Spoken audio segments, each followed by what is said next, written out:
What to do, what to do, what is up with you? Welcome back to my channel. And this is my July wrap up. If you can hear my fan, it's hot. Um, and I'm not gonna turn off. Also, I'm gonna eat an apple, so you know.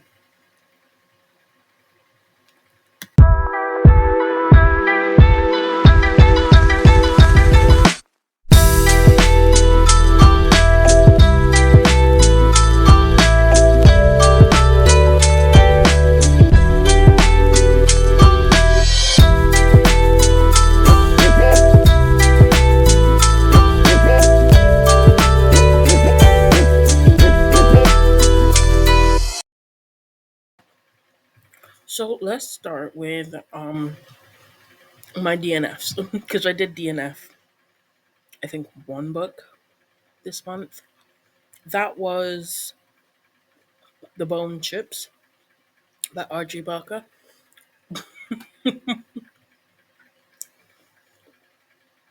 Uh, yeah.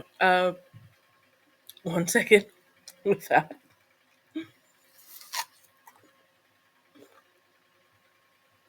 You will see why I'm laughing. So we're gonna shake this up, and husband is gonna pick. Hopefully, it's slightly for the bad.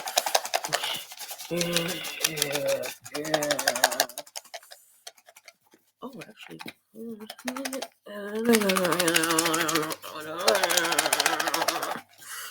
Okay, here you go.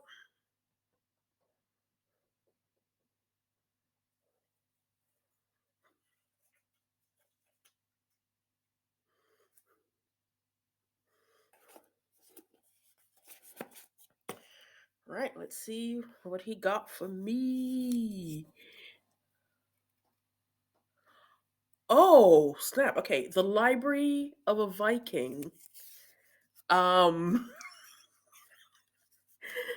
I was about to say ironic. Of course, the Viking picks a Viking. Okay, so in his video, his most recent video, he talks about reading a polarizing book. I think he's going to do the series of this. This is the Tide Child trilogy, and this is the book that he hit the first book. R.J. Barker. I thought I'd make it easy on myself and just read a book that was in the thumbnail and he was doing a video about. So this is The Bone Ship by R.J. Barker. Oh man, this is. Oh yeah, you can see it. There we go. And this is a fantasy, something about dragons, something about 100 islands, but battle for supremacy. I'll figure it out when I read it. Not so great at reading back of the pages, but what I know is that this was on my TBR trolley for 2 years and I never got around to reading it. Also, he said something about it being polarizing and people wanting to DNF it. Uh, so I, as a challenge to myself, I will read this book and I will not DNF it. So as you can see, my whole TBR game was the extra task of not DNFing this book, and I DNF'd it. I made it to 200 and something pages into this book and realized I have no idea what this book is about. Nothing, nada, absolutely nothing. I can't tell you what the book's about. It was I don't know. I don't know what the book was about. It was just not holding my attention. And yeah, at some point I might reread this book, but for now I'm just going DNF it. Not even soft DNF, just DNF it. And maybe I'll pick it up later, maybe I won't. Who knows? Next was Dollhouse by John Hunt. I read this book as part of a challenge with Tangible, Courtney from Tangible Reads. You can actually go and see the video for this. I'll link it down below and check out what I thought about it, because I went pretty in depth in that video about this book, and I liked it. I think I gave it a 4 star. Yeah, I gave it a 4 star. Um, 4.5. It was enjoyable. I do want to read the sequel. The sequel is called Olivia, but I do want to read the sequel. Oh, my eyes. But that's all I can say about this book. I read it. It was good. Next, I finished The Memory of Souls by Jen Lyons. This is the third book in the A Chorus of Dragons series, and I loved it. Um, the romance really ramps up in this book. The stakes are really high in this book. I finally know what is actually happening in this book, and the ending, the climax of this book was so good. I literally, I had to take a breath. I had to stop. I had to stop, put the book down, and take a breath. And I immediately wanted to go on to House of Always, which is the next book in the series. But oh my goodness, it was so good. It was so good. I gave it a 5 star. I can't really tell you a lot about this book without spoiling a lot of the two books from previous, but it was really good. I really enjoyed it. I finally know what the whole plot is. I know what Karen's purpose is. I figured out all the dragons and the reincarnations. I figured out was who is the reincarnation of whom, because there is reincarnation in this book, and it's not like reincarnated to be loved person, right? It's just something that happens in this world. Something is supposed to happen, and specific people are meant to do it. So they are reincarnated every like 100 years, every 2,000 years, or I think it's like 150, 1,500 years now, 1,500 years now, um, to fulfill this prophecy and do this thing. Stakes are high. Stakes are high going into the next book because something happened in this book that had to do with the goddess of death, and yeah, stakes are pretty high now. Yeah. I can't wait. I can't wait to get into the House of Always. Okay, so when I said I was gonna let my mood reads take over, there were books that I had to read and books that I wanted to read, and I was just gonna let my moodiness decide what I was gonna read. Um and I did that. A lot of the books that I read were on my Kindle for this month, and some of them were books that I wanted to read off my TBR trolley. I had this idea of doing a stuff your Kindle. These are the books that I want to read. These are the books that I read and enjoyed, and I dumped the ones that I didn't enjoy. I was going to call it Dump Your Kindle because, stuff your Kindle, dump your Kindle. Yeah. Um, I read 3 books. I'm on a fourth book. I've stopped reading that just to go on with what I have for work. But um, I read The House of Storms and Secrets by H.J. Moore. This is a fantasy novel.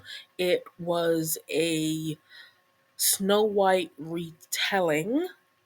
At least it started that way. It's a Snow White retelling. This girl named Storm, she lives with her evil queen stepmother, and she has a friend named Hunter, and da, da, da, da. So Snow White, basically, they go into a forest, and it turns out they're fairy godmothers and all of that. This was a prequel, apparently, a prequel to a series that the main character in this book does not really I don't think she appears or she's not the protagonist of the other series. And I think that series is called Kingdom of. Let me check it. Shadow and Ash, I think. Yeah, Kingdoms of Shadow and Ash. I am not going to read that series because if you're into that, you're into that. But for me, it started out as a Snow White retelling and then it quickly went to Crescent City mixed with Akatar at the end. Like, yeah, pretty much. It pretty much did that. There were archangels in this book, and the second half of the book, the main protagonist, Storm, finds out she has powers somehow, and she goes into like a portal, and it comes out in like the archangels world, and the archangels have like an under the mountain, and people live under the mountain. And then there's a I forgot the name of the big bad woman from Crescent City, but she was like in charge of Hunt, and she was like torturing Hunt. Well, the character in this book is basically her, the antagonist in the book, basically her. I actually ended up skim reading the rest. I was not interested in putting myself through another Crescent City, so I gave that a 2 star. You could go check it out if you want. If it's something that you are very much interested in reading, go ahead, do it. But for me, I'm not going to do that. I was more interested in the Snow White retelling bit, but it literally ended like at chapter 7. This wasn't a long book to begin with. Oh, excuse me. This was not a long book to begin with, and it ended pretty quickly, and it was kind of jarring when it ended because I didn't even realize that it ended. Um, the Snow White bit ended, so that's that. Next, I read The Farmer's Bride by Christine Sterling. This is book 1 in the Flat River Matchmaker series. This book is all about a 17-year-old girl named Elizabeth. She lives in the Wild West. This takes place in the 1800s with her brother. Her parents died, and she was taken in by her brother when she was 13 years old. Well, his wife is pregnant, and she's literally months from uh, having a kid. So she decides, you'd think she'd want her around to help, but no. She decides it's time for Elizabeth to get the hell out of her house, and go find herself a husband. Her brother, Todd, is very much against kicking his sister out, but his wife is gonna. He don't wear the pants in that family. He does not wear the pants in that relationship. Um, Well, in order to find a husband, Elizabeth goes into town to meet Mommy. She is the matchmaker. She's the one that puts everybody together. And there she meets this guy named Peter Atkins.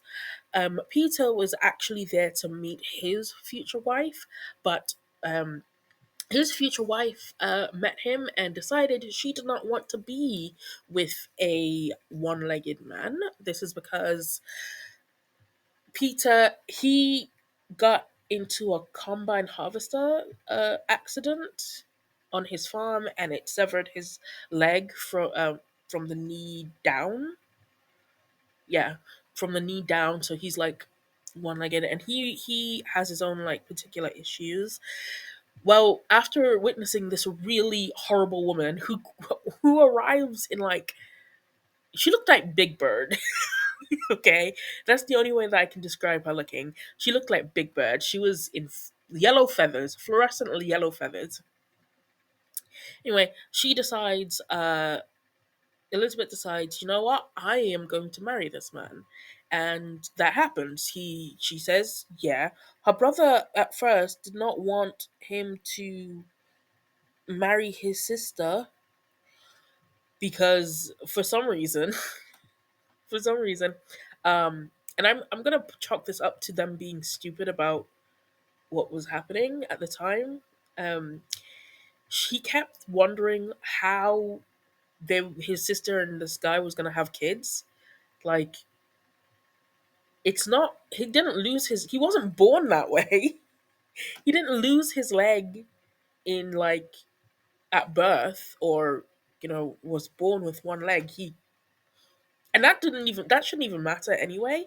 It doesn't really have any bearing on him being able to produce children.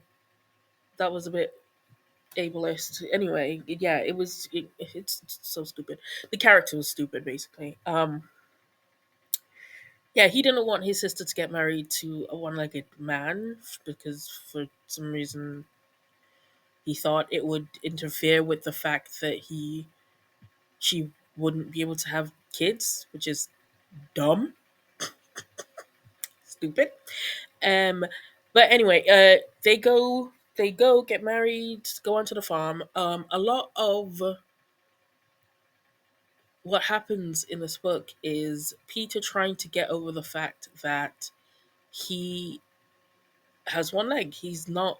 He keeps thinking that he's not a man. He's not gonna be able to provide for his family and for Elizabeth and their family if they ever have one. There was a lot of well, I'm the man. I need to have a hand in doing stuff around the house. And mommy, bless her soul, is literally always at him going, "This is not. You don't have to do this by yourself. Okay, it's okay to have help. Okay, you're not useless. You just need extra help." So it was good. It was nice seeing their relationship develop, the relationship between Elizabeth and and Peter realizing slowly that he's won out. He's got this woman who doesn't see him as like how everybody else sees him, and she's very frustrated with how he won't let her help when he needs help, and he keeps being angry and stuff about not being able to do stuff, and like, shut your face. Look, okay, you got married so I could help you. Shush.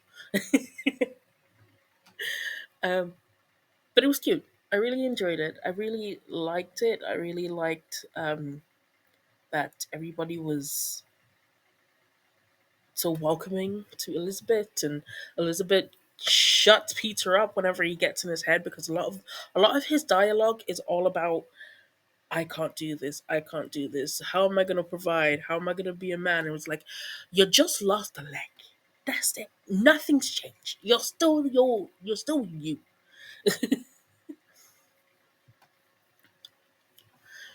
Anyway, I gave it a 4 star. I gave it a 4 star. It's definitely a series that I would love to continue if when I'm like in the mood for something nice and short and I can get through in like an evening. The next book that I read was America's Next Reality Star by Laura Hoffman. This is part of the Reality Star series. This is book 1, and it was part of my Stuff Your Kindle, and I got it and I read it. And I read this book in a night. I couldn't put it down. I think I started it immediately after I finished The Farmer's Bride, and I was on a high. I was on a reading high. That was a great book, and I decided to continue it with this book. This book is all about Jen. She is a marketing assistant. She has done a job as a marketing assistant, and her life starts going nuts immediately. Okay, so she gets fired from her job. Her apartment lease. She's getting evicted from her apartment because her landlord wants to turn the apartment complex she lives in into condos, and she is seeing really great guy named Dominic. However, when she comes to Dominic's house, it turns out that my girl is not the main chick. She finds out that she's actually a side chick and Dominic's married. Anyway, life falling apart. When she was at work, she came across a advert for a reality TV show that is paying out $250,000 for a contestant to win this reality TV show, and they were looking for smart people to do like prize to do challenges. So she signs up. She's a smart girl. She signs up. Her life is going to pot anyway, so she might as well go on this show. She gets through, and it was so good. It was so good. I gave this book a 4.5. On Goodreads, I said 4, but it's a 4.5 for me. It was so good. I really enjoyed this book. I read it in a night. Um, the characters, great. There is a love interest in this. There's a whole love thing in this because she meets a guy who was another contestant on the show. There is a main antagonist. There is So anybody who watches Big Brother would like this because it's basically the show is basically Big Brother, but it's called the Fish Bowl. They're literally in a glass house. The walls are the walls are glass. They constantly bump into the walls. They go into the diary room, but the diary room is actually called the school room, and you get to find out what people are saying in the schoolroom. There's obnoxious characters who are just there because they want to win. There are truces. Basically, how the reality TV show works is that every week they do a challenge, and whoever wins that challenge is immune, and whoever loses that challenge, the two people who come last, are put up for vote, and also the audience gets to vote for who they want to be eliminated. So yeah, there's a lot going on, and it was really good. Yeah, her finding out that she's the side chick to a married man does come into play. It does come into play because the wife knows about her. It does come into play. But I liked it. I really liked it. I liked the romance. I liked the reality show aspect. I was firmly in the Abraham camp because he's a contestant, and I thought he was done doing good. I was not on our main character side. I thought it would be too predictable for the main character to win this, and I was firmly on Abraham's side. He was the best out of the lot, and I really enjoyed this book. I gave it a 4.5. So I am gonna try and continue the series. But I need to buy the next book. This was the only free book. I'm gonna buy the next book. I've been thinking about this book a lot. I need to continue it. It's so good. Next is The Aftermath by Anna J, which is book 2 in the My Woman, His Wife series that I've been reading and loving. And it's read this immediately after I finished the first. Immediately after I finished the fast. So if you haven't seen my June wrap up, My Woman, His Wife is a series that I have been reading to replace the Twisted series. I wanted the same Entice flavor, but this is a different author, and I thought I'd get what I got from that, but better. Hopefully, the last book is better. Hopefully, but I'm getting just as much, even more, in this one. Um, so My Woman, His Wife is all about Jasmine and James. They are a married couple, and one day James comes up to Jasmine, his wife, and goes, "Hey, babe, you know." Our love life has been going down the toilet recently. Do you want to have a threesome? And Jasmine's like, no. And he pesters her until she gives in, and in comes Monica. And at first, Jasmine's super not interested in Monica, but she gives in. She goes to dinner. They have their little threesome. But here's the catch: Monica does not want James. Monica uh, wants Jasmine, and whatever Monica is given has worked and is tempting for Jasmine, and they start having an affair. And the drama goes on from there. This is the aftermath because of the explosive finale that was the first book. It ended some way. It ended some way. And it continues in this. Everybody's reeling from what's happened in the first book. Jasmine and James are tethered on a tightrope relationship right now. And when Monica's ex shows up in the picture, things get even more extra complicated. This book is basically Monica's story. Like we're getting present day, but we're also getting Monica's villain backstory, basically, why she's like this.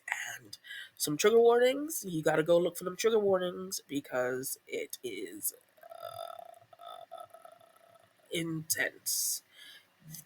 It is intense, intense, intense. Mm, very intense. Go check that out.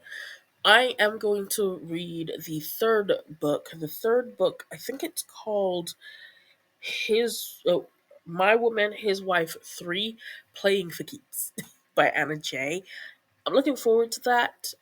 One of the things that I liked about this book is, at least in the aftermath, is you get a better understanding of our villain. We understand more about why she's doing this, and you sympathize with her in this. It made me sympathize with her and everything she's been through, and her as a person. She's not like this two-dimensional villain. Um, she has a villain origin story, and it is Killmonger worthy origin story. I really enjoyed it. It was good. Okay, I'm gonna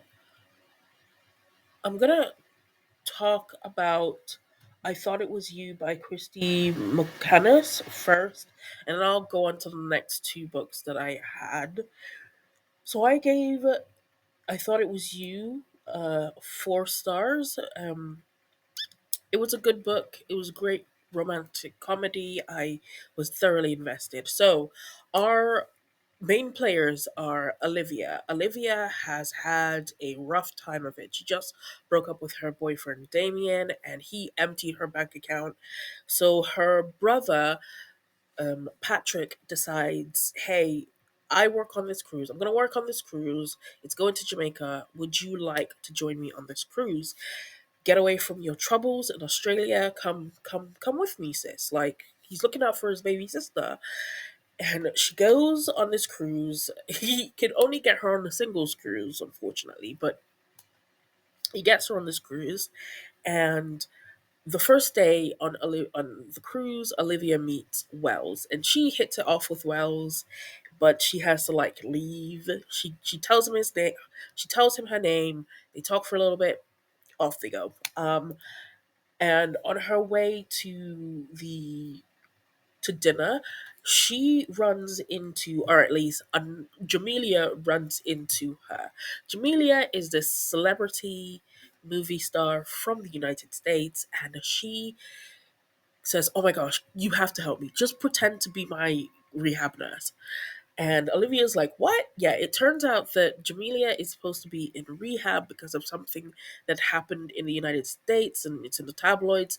And she actually ran into her frenemy, Zara, who is very much interested in um, outing and destroying Jamelia's career because She believes that Jamelia is the reason why she was fired from the show that they're both in. So her plan is to basically just out that Jamelia has left rehab and she decided to take a cruise. So Olivia is pulled into Jamelia's world by pretending her asking her to pretend to be her nurse. She can't tell anyone that she's not the nurse. You know, she can't. She's no longer Olivia now. She's Tina Turner. No, she's Nina Turner, the nurse for Jamelia. She has to keep this up, or else it could destroy Jamelia's career. Unfortunately, this kind of makes her vacation a little bit of a nightmare because she met that guy Wells, and she and Wells met again. They're getting along, and she has to keep up this whole facade of being Jamelia's bodyguard, of being Jamelia's nurse, just in case, he's someone that wants to go off to like TMZ and report that she's not in rehab. So it was a pretty interesting romantic comedy. I really liked the plot. I thought I thought her pretending not being able to tell anybody who she was an interesting thing. I like when if you're gonna use the misunderstanding trope, at least make it, you know, interesting, which it did. It was interesting. I always say don't use the misunderstanding trope if you're not ready to put the work in to make it work. And this made it work. There was a reason why she couldn't do it. She could only tell her brother because obviously it was her brother. And she had to stick. She wasn't sure who to trust. And Zara is kind of really evil. She is very much into destroying people's careers. So it made sense that she wouldn't tell Wells because she didn't know him. And then there's this whole other thing that pops up. It was good. I gave it a 4 star. It was a good romance. I really enjoyed it. It was nice and relaxing and stuff. That's I read this work as well, so that's done. I read Rule of Three by Sam Ripley. I gave this 3 star. It was okay. It was very mid. It was basically kind of like a urban legend story. I thought it would be a lot better, but it's a YA urban, technically YA urban legend story about this girl whose family dies and she gets caught up in the rule of three. That's the first part. It's multiple points of views. It was kind of slow and kind of weird in some places. Uh, Mind you, I got a proof copy, so maybe more editing happened. But for what it was okay. And that's all I can say about it. It was okay. Now, I'm going to try and make this review less than 4 minutes. And I'm already 15 seconds gone. I read Bridget Jones' Edge of Reason and I gave this a 2 star. I would have given it a 1 star, and the only reason why I've given it a 2 star is because I finished the book. This book is continues on from Bridget Jones. I really liked Bridget Jones. I thought it was really good. The character and stuff. It was a great romantic comedy. I really enjoyed it. But this book was the worst thing that I've ever read this year. Um,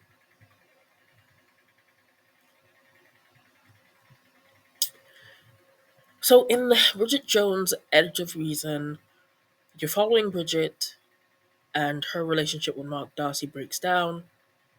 Sure. I have 3 reasons why I hated this book.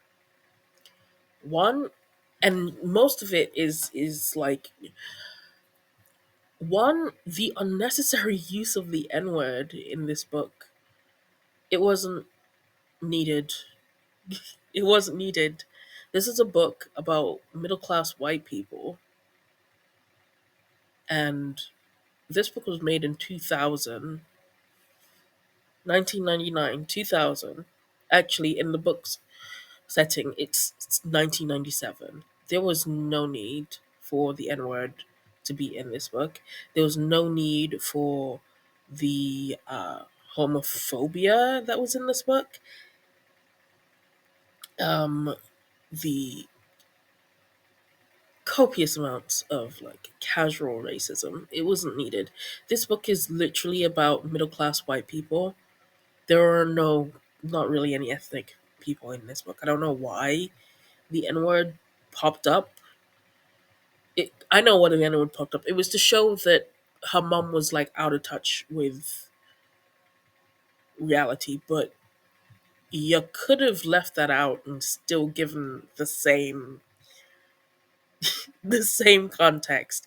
In fact, I was listening to an audiobook while I was reading this book, and the audiobook left out those words. It left out the words, and it still got across that the mom was an unattentive, out of touch person.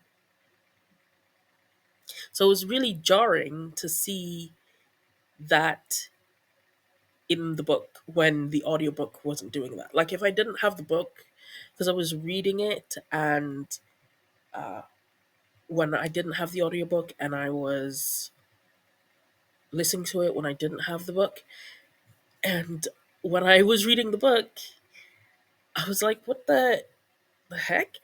The audiobook did update some things in it as well, so it's not just that was taken out. I just don't see the point in it. Your book is about middle class white people. There are no black people in this book. Why is the word popping up when the mom talked about Kenya? Really? Also, uh, she turned Bridget into an idiot for absolutely no reason. Bridget in the first book, she was uh, ditzy, yeah, but she was also quirky. In this, she turned Bridget into an idiot. How is Bridget employed? How does she have a job if this is how she does her job? How does she have a job? There's literally a scene where she is supposed to interview Colin Firth, and she does interview Colin Firth. And her editor, because she's writing this in 1997, mind you, okay, she is writing this for print, for magazine. She's writing up her interview, and she's supposed to send it in for 4 o'clock. Her editor calls her twice to tell her you need to do this. You need to put this in for 4 o'clock. You need to do this. And she complains that the editor should trust her, and then she sends the paper in at 10 p.m. and then complains when the next day or the next week or whatever it just comes back with her recording because they didn't have like time to put out the paper that the article that she wrote. How is she employed? How does she have work? How does she work? If this was reality, she'd be fired. Coming from somebody who writes for a living, she would be fired. You can't do that. That was infuriating for me. It was infuriating. Um, the N word stuff was just jarring. I just didn't think it needed to be in there. The her being an absolute fucking idiot when it comes to her job was infuriating. Because This is what I do for a living. It was infuriating. Um, I hated what she did to the other characters, like Jude and Shaza. They were very man obsessed. Shaza is supposed to be like an independent woman who isn't caring about men, and every 5 minutes she's obsessing about some dude. She's obsessing about some dude to the point where in her they go on holiday to Thailand. I don't really give a shit about spoiling this book. They go on holiday to Thailand, and it's her obsession with a man that gets them in trouble. Shaza, who's supposed to be the most like strong-willed of her friends. Every 5 minutes they're talking about, oh, I'm a retread. You're 30-year-old women. You're 30-year-old women. This is the kind of shit I'd expect from 13-year-olds. 13 to 17. I this is what I'd expect from 17-year-olds or 13-year-olds in high school, experiencing boyfriends for the first time. Not 32-year-old women, not 30-year-old women. It was annoying. It was annoying. She ruined her character. Helen Fielding ruined her character. And apparently About a Boy is even worse because she she apparently, like, I read 14 years later on the blurb, and I immediately knew what she did to those characters. Like, if you wanted to write Persuasion, just fucking write Persuasion. Why? It was ridiculous. It was an awful book. It was the worst thing that I've ever read, like, this year. Yeah. And that's a lot coming from me. Like, it's rare that I don't like books. And I hated this one. It was a 2 star. And I only gave it a 2 star because I finished it.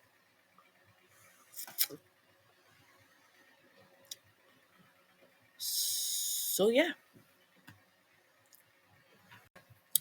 I read a book that was made for 12 to 13-year-olds that was written around the same time as Bridget Jones. And it was more grown up than fucking Edge of Reasons.